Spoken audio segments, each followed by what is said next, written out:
Hello বন্ধুরা, কেমন আছেন সবাই? আশা করি সবাই ভালো আছেন। বন্ধুরা, আজ তোমাদের জন্য আরও একটি নতুন গল্প নিয়ে হাজির হলাম। আমি কথা দিচ্ছি, আজকের গল্পটি খুবই ইন্টারেস্টিং হতে চলেছে। গল্পটা শেষ পর্যন্ত শুনলে আপনারা অনেক মজা পাবেন, তাই গল্পটি স্কিপ না করে শেষ পর্যন্ত দেখুন। চলো চলো বন্ধুরা, গল্পটি শুরু করি। আমার নাম সৌরভ, বয়স 25 ছুঁই ছুঁই। এই বয়সে অনেকেই বিয়ে করে, সংসার গড়ে। আমি এখনো ব্যাচেলার।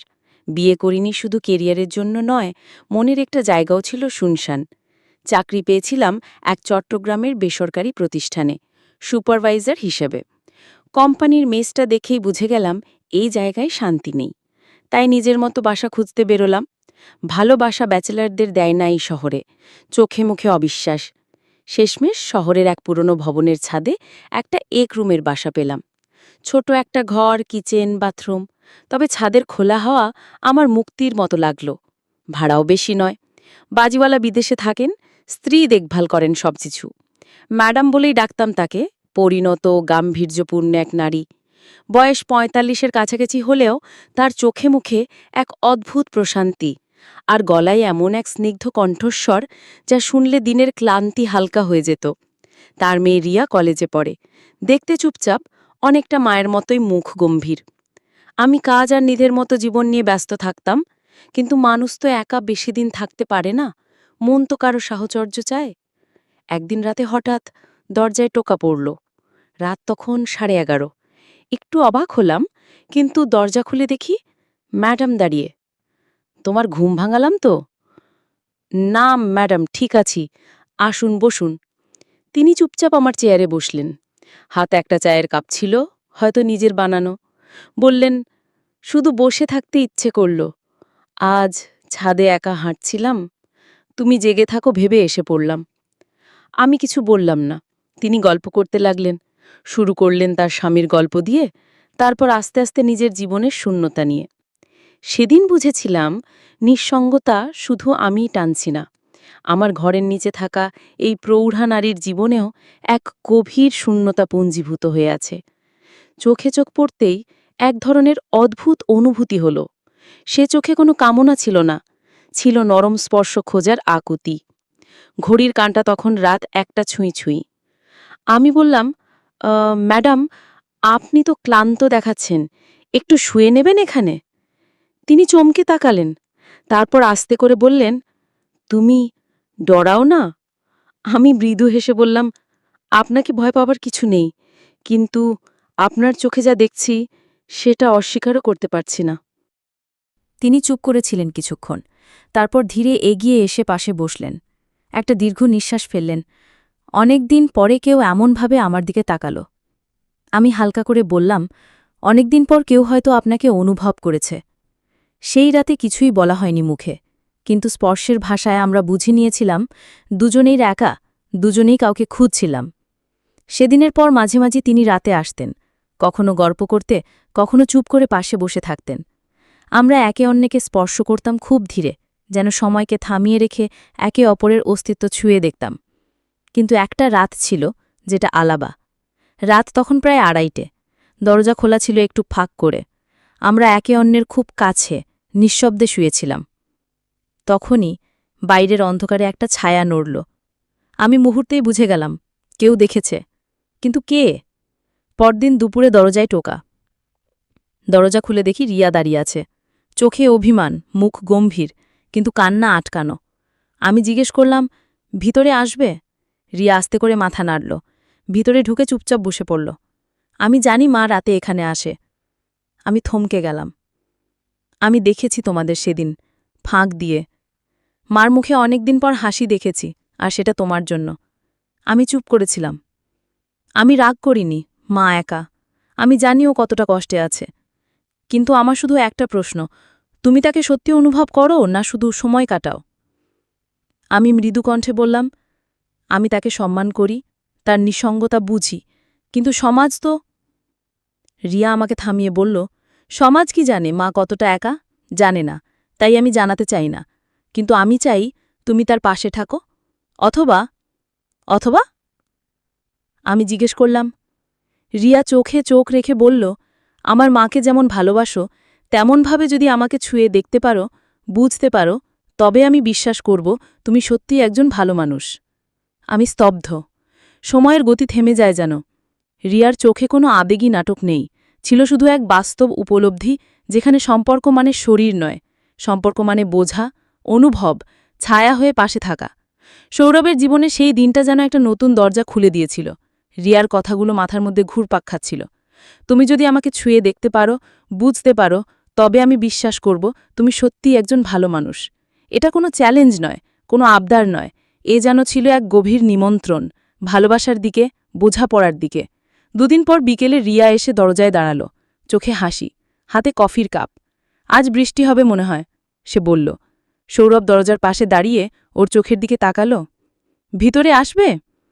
তুমি না বললে আমি কি আসতে পারি? সব সময়। রিয়া চুপচাপ ঢুকে পড়ল।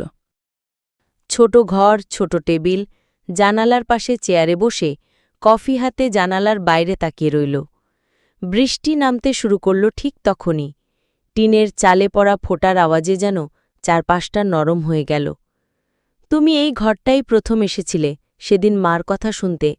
এখন তোমার নিজের গল্প বলবে? সৌরভ হাসল। গল্প শুনবে? তোমার মুখে গল্পগুলো ঠিক গান হয়ে যায়। তারা অনেক কথা বলল, জীবনের, অভিজ্ঞতার, স্বপ্নের। কখনো চুপচাপ থাকল, কখনো শব্দ ছাড়াই অনুভব করল। রিয়া বলল, তুমি জানো, আমি তোমার দিকে প্রথম যেদিন তাকিয়েছিলাম সেদিন বুঝেছিলাম তুমি আমার মার নিঃসঙ্গতা বুঝতে পারবে। কিন্তু কখন যেন আমি নিজেই তোমার চোখে আমার জন্য কিছু দেখে ফেলি। সৌরভ মাথা নিচু করে বলল, তুমি অনেক ছোট রিয়া, আমি ভয় পাই। ভয় পাই যেন আবার কোনো সম্পর্ক কাউকে কষ্ট না দেয়। রিয়া এগিয়ে এসে সৌরভের পাশে বসল। হাতটা ধীরে ধরে বলল, ভয় পেও না, আমি এখন আর ছোট নই।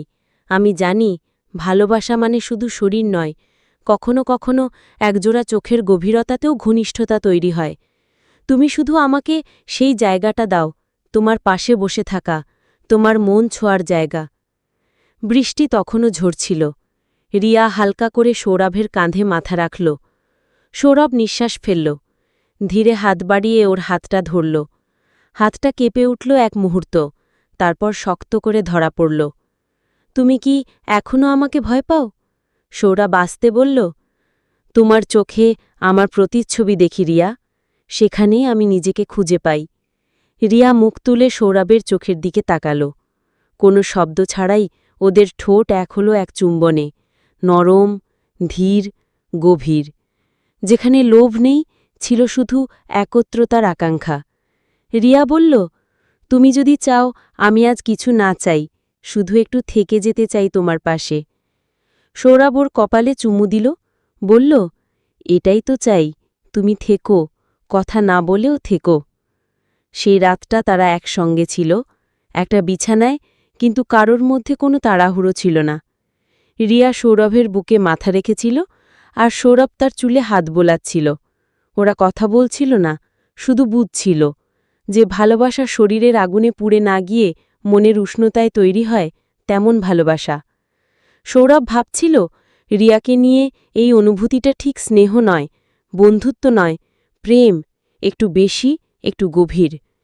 রিয়া হঠাৎ বলল, তুমি যদি চাও আমি আগামীকালও আসব।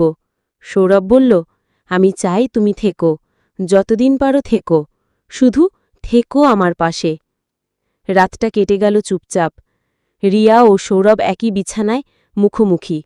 আলো নরম, হাওয়া শান্ত। তারা কেউ ঘুমোতে পারল না, চোখ বন্ধ করলে বটে, কিন্তু মনে চলছিল হাজার প্রশ্ন, হাজার উত্তরের খেলা। রিয়ার মাথা সৌরভের বুকে। সে বলল, তুমি যদি চাও আমি তোমার সকালগুলোও দেখতে চাই। সৌরভ হাত বুলিয়ে দিল চুলে। তুমি অনেক গভীরে চলে এসেছ রিয়া, সেই জায়গায় যেখানে কেউ আসেনি বহুদিন। সকালে ঘুম ভাঙার সময় সৌরভ বুঝল, রিয়া এখন শুধু কারো মেয়ে নয়, কারো ছাত্রী নয়, সে নিজেই নিজের একটি পরিচয় গড়ে তুলতে চাইছে। রিয়া উঠে জানালার পাশে দাঁড়াল। রোদের আলোয় ওর মুখে এক নরম তৃপ্তি। তুমি কি সবসময় এতটাই নরম? সৌরভ হেসে বলল, তুমি দেখো বলেই হয়তো নরম থাকি। রিয়া আস্তে এসে সৌরভের হাতে হাত রাখল। আজ তুমি যদি বাইরে যাও আমি তোমার জন্য কিছু গুছিয়ে রাখতে চাই। সৌরভ ওর চোখের দিকে তাকালো। তুমি শুধু থেকো, আমি কিছু চাই না। সৌরভ অফিস থেকে ফিরে দেখে দরজা খোলা। রিয়া ঘর গুছাচ্ছে, বিছানার চাদর পাল্টাচ্ছে। রিয়া হেসে বলল, আজ প্রথমবার তোমার বাসা নিজের বাসা মনে হচ্ছে। সৌরভ মুগ্ধ চোখে তাকিয়ে রইল। রিয়া কাছে এসে হাত রাখল সৌরভের বুকে, ধীরে বলল, আজ আমি তোমাকে একটু কাছ থেকে দেখতে চাই, ছুঁয়ে জানতে চাই তুমি সত্যি আমার অনুভব কিনা। সৌরভ ওর কপালে ঠোঁট ছুঁয়ে দিল। রিয়া 2 হাত বাড়িয়ে ওর গলা জড়িয়ে ধরল। তাদের দুজনের মধ্যে তখন কথা নেই, কিন্তু শরীরের প্রতিটি নরম স্পর্শ, প্রতিটি নিঃশ্বাসে ছিল আত্মার সংলাপ। রিয়া সৌরভের হাতে ধরা দিয়ে বলল, চলো বসি একটু, শুধু তোমার পাশে থাকতে চাই, শরীরটা তোমার স্পর্শে বিশ্বাস পেতে চাই। সৌরভকে নিজের কোলের ওপর বসতে দিল। রিয়া মাথা গুজে রাখল ওর ঘাড়ে। দুজনের মাঝখানে আর কোনো দূরত্ব না রইল। রিয়া ওর ঠোঁট ছুঁয়ে দিল সৌরভের গালে। সৌরভ ধীরে ওর হাত চেপে ধরল। তুমি জানো না তুমি কি হয়ে উঠছ আমার কাছে। রিয়া চোখ বন্ধ করে বলল, আমি শুধু একটা আশ্রয় খুঁজেছি, হয় তোমার ভালোবাসায় নিজেকে হারাবো, নাইলে তোমার চুপচাপ থাকার ভেতরে নিজেকে গুছিয়ে নেব। রাতটা ছিল আরও নীরব, আরও একান্ত। তারা একে অপরকে অনুভব করছিল স্পর্শে, দীর্ঘ আলিঙ্গনে, নিঃশ্বাসের কাছে। তারা একে অন্যের কাঁধে মাথা রেখে বলছিল, তুমি আছো, আমি বুঝতে পারি। আর কিছু না চাইলেও আমি শুধু চাই তুমি থেকো, এইভাবেই। রিয়া আর সৌরভ এখন যেন আলাদা করে দুজন নেই। যেখানে তারা ছিল কিছুটা দ্বিধাগ্রস্ত, এখন সেখানে আত্মবিশ্বাস। তাদের বন্ধনের গভীরতা এখন চোখে পড়ে না, বোঝা যায় নিঃশ্বাসের ভেতরে। রিয়া ঘুম ভেঙে দেখে সৌরভ এখনও ঘুমাচ্ছে, চোখে শান্তি, মুখে হালকা হাসি। ওর বুকের উপর হাত রেখে রিয়া আসতে বলে, তোমাকে ছুঁয়ে থাকলেই আমার ভেতরের কষ্টগুলো গলে যায়। সৌরভ জেগে ওঠে, হালকা হেসে বলে, তুমি এমন করে বলো, আমার মনে হয় আমি পৃথিবীর সবচেয়ে নিরাপদ আশ্রয়।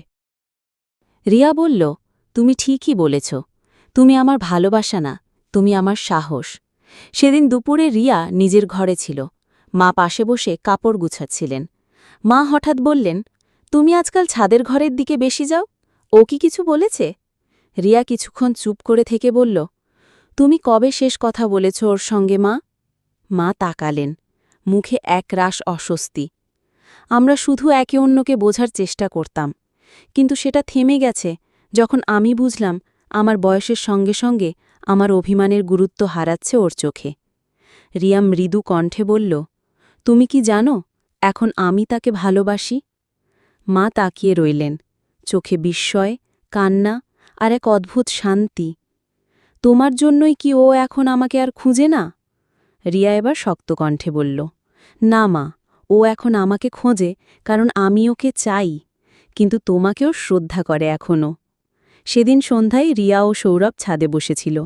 চারপাশে নরম আলো, কানের পাশে হাওয়ার শব্দ। রিয়া বলল, মা হয়তো জানে আমাদের সম্পর্কের কথা, আমি স্পষ্ট বলেছি তাকে। সৌরভ স্তব্ধ হয়ে গেল। তুমি ভয় পাও না? রিয়া হাত ধরে বলল, ভয় এখন আর নেই। যদি ভালোবাসা সত্যি হয় তাহলে কিছুই লুকিয়ে রাখার নেই। সৌরভ তার মুখে হাত ছুঁয়ে বলল, তুমি আমার জীবনের সেই মানুষ যার সাহসে আমি আজ নিজেকে নতুন করে চিনতে পাচ্ছি। রিয়া ও সৌরভ তখন একে অন্যের অনেক কাছে। কথা বন্ধ, কিন্তু অনুভব গভীর। সৌরভ রিয়ার কাঁধে হাত রাখে, রিয়া মাথা রাখে সৌরভের বুকের ওপর। তারা এমনভাবে জড়িয়ে থাকে যেন একে অন্যের অস্তিত্বে আশ্রয় খুঁজছে। রিয়া বলে, আজ যদি তুমি আমায় নিজের মতো করে একটু ভালোবাসো, তাহলে আমি নিজেকে পুরোপুরি তোমার ভেবে নিব। সৌরভ ধীরে ওর মুখে চুমু খায়, অসংখ্য না বলা কথা ওর ঠোঁট দিয়ে ছুঁয়ে যায়। রিয়া কাঁপা গলায় বলে, তোমার এই নীরব ভালোবাসাই আমাকে শক্তি দেয়, আমাকে আবার ভালোবাসতে শেখায়। পরদিন সকালে রিয়া ঘর গুছাচ্ছিল। মা এসে বললেন, তুমি যদি ওকে সত্যি ভালোবাসো তাহলে নিজের সিদ্ধান্তের দায়িত্ব নেবে তো? রিয়া মৃদু হেসে বলল, হ্যাঁ মা, কারণ ভালোবাসা যদি সম্মান না পায় তাহলে সেটা ক্ষণস্থায়ী হয়। আমি চাই তুমি আমাদের সম্পর্ককে মেনে নাও। তুমি যদি খুশি না হও, আমি নিজেকেও ক্ষমা করতে পারব না। মা কিছু বললেন না, কিন্তু মুখ ঘুরিয়ে যাওয়ার সময় চোখে জল ছিল না। ছিল একরাশ বিস্ময় আর চিন্তা, যেন তিনি ভাবছিলেন, আমার মেয়েটা বড় হয়ে গেছে, সত্যিকারের ভালোবাসা চিনতে শিখেছে। সন্ধ্যা। রিয়া তখনও ঘরে ছিল না। সৌরভ দরজায় দাঁড়িয়ে হালকা বাতাসে ভিজছিল। হঠাৎ নিচের তলা থেকে ডাক এলো, সৌরভ, একটু আসবে? ম্যাডাম, রিয়ার মা। সৌরভ নিচে নামল। ম্যাডাম এক কাপ চায়ের দিকে তাকিয়ে বসেছিলেন, চোখে চিন্তার ছাপ, কিন্তু গলার স্বর ছিল অদ্ভুতভাবে শান্ত। তুমি আমার মেয়ের জীবনে অনেক গভীরে চলে গেছ, জানো তো? সৌরভ মাথা নিচু করে বলল, জানি, এবং আমি কোনো ভুল করিনি বলে বিশ্বাস করি। মা কিছুক্ষণ চুপ থেকে বললেন, তুমি যদি সত্যি ওকে ভালোবাসো তাহলে আমি বাধা হব না। আমি শুধু চেয়েছিলাম ও যেন একা না পড়ে, যেন ওর চোখের গভীর বিশ্বাসটা কেউ ভাঙে না। সৌরভ প্রথমবারের মতো মায়ের চোখের দিকে তাকিয়ে বলল, ওর পাশে থাকার প্রতিশ্রুতি আমি নিজেকে অনেক আগেই দিয়েছি, আজ আপনার সামনে দিচ্ছি। রিয়া ফিরে এসে দেখে মা চুপচাপ বসে। সৌরভও তখনও চুপ। রিয়া একটু অবাক হয়ে জিজ্ঞেস করল, সব ঠিক তো? মা উঠে এসে মেয়ের কাঁধে হাত রাখলেন। আমি আজ বুঝেছি, মানুষ যাকে ভালোবাসে সেই মানুষকে কোনো এক কাঠিল মাপে মাপা যায় না। রিয়া অবাক, মানে? মা হেসে বললেন, মানে আজ থেকে তুমি ওর পাশে থাকো। আমি দেখব তোমাদের ভালোবাসার সত্যি কি না, তারপর বলবো সমাজকে আমার মেয়ে কার হাত ধরেছে। রিয়া জড়িয়ে ধরল মাকে। সৌরভ সেই মুহূর্তে জানালার বাইরে তাকিয়ে থাকলেও চোখের কোণে জল লুকানো যাচ্ছিল না। তারা এখন একসঙ্গে থাকে, একই ছাদের নিচে, কিন্তু নিজের নিজের পরিসরে।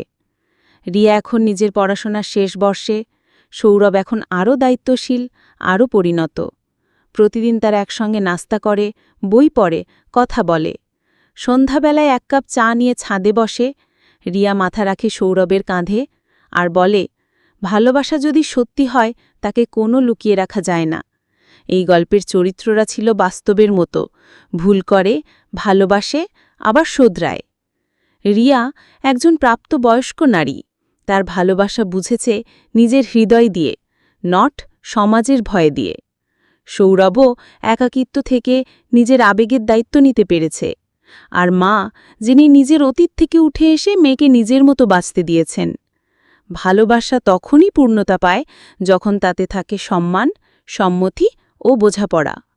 সম্পর্কের ভিত্তি কেবল আকর্ষণ নয়, সত্যিকারের বন্ধন গড়ে ওঠে বিশ্বাসে, গ্রহণযোগ্যতায় ও দায়িত্বে। সমাজকে বদলাতে হলে আগে নিজের চোখ বদলাতে হয়। তো বন্ধুরা, গল্পটি এখানেই সমাপ্ত করলাম। গল্পটি ভালো লাগলে একটি লাইক ও চ্যানেলটি সাবস্ক্রাইব করে দেবেন। ভালো থাকবেন সবাই, দেখা হচ্ছে পরের ভিডিওতে।